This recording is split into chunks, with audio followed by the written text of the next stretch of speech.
this is the pumpkin powder. And what I ended up doing when I went to go try my sweet potatoes that I had canned, I realized that they were way, way overcooked. There's no way I could have heated them and had it hold together. So I took the 6 quarts that I had canned and strained the water off and blended those up and mixed it with the powder. It's going to give some fantastic flavor to my pumpkin powder. So I just mixed it all together and it's going to be delicious. And as I'd mentioned earlier in my video, 1/4 of a cup of pumpkin powder is equal to 1 regular sized pie.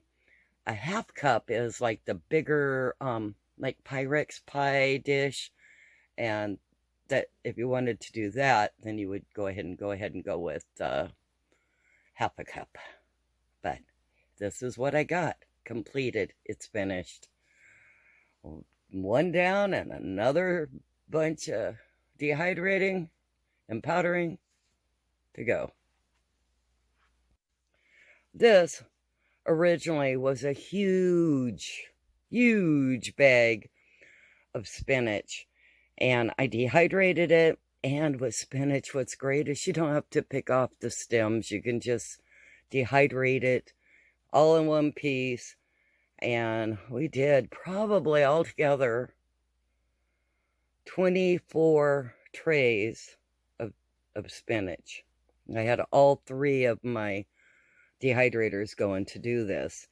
And it took a couple of days to do that many. But it's great. Rob crushed them all down after they were dried and put them in a large bowl, crushed them down, and I got 2 quarts. Now this I can either powder or leave as is so that I can use it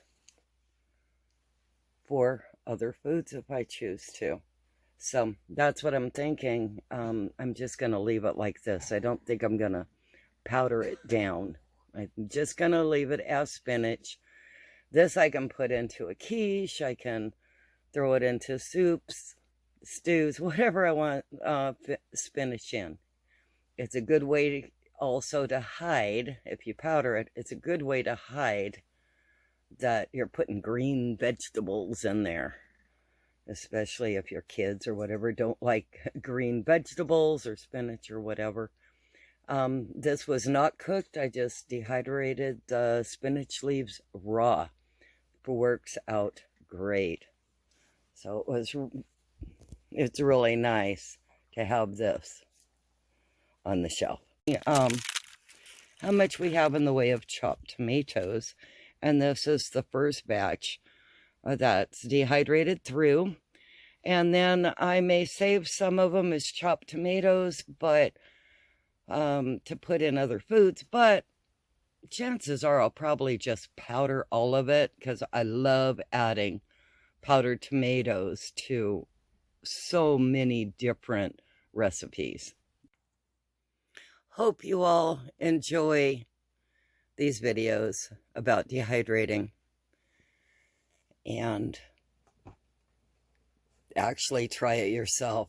You won't be sorry you did. It's easy dehydrating. Now, doesn't that chicken look delicious? We have chicken and beef. And with pints, you pressure can these for 75 minutes. And you go up to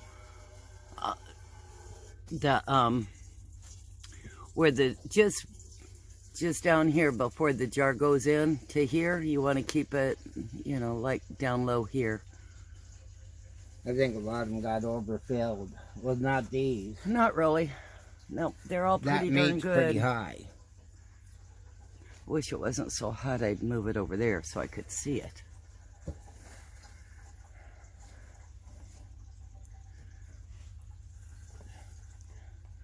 I hope you guys can see the bubbling.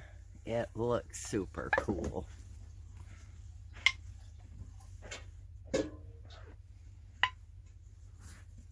And you can hear the pinging. It's really a lot of work to do canning, especially as much as we've been doing lately. But this is why I do it. It is just so satisfying seeing the meat boiling away, finishing off, and I can have this for years to come. And it's satisfying when you go back to eat and you don't have to cook the chicken, just heat it up. Instant fast food right here, guys. That's about it for us. We don't do a whole lot of going out and buying dinners or anything like that. We don't do fast food anymore. This is my fast food.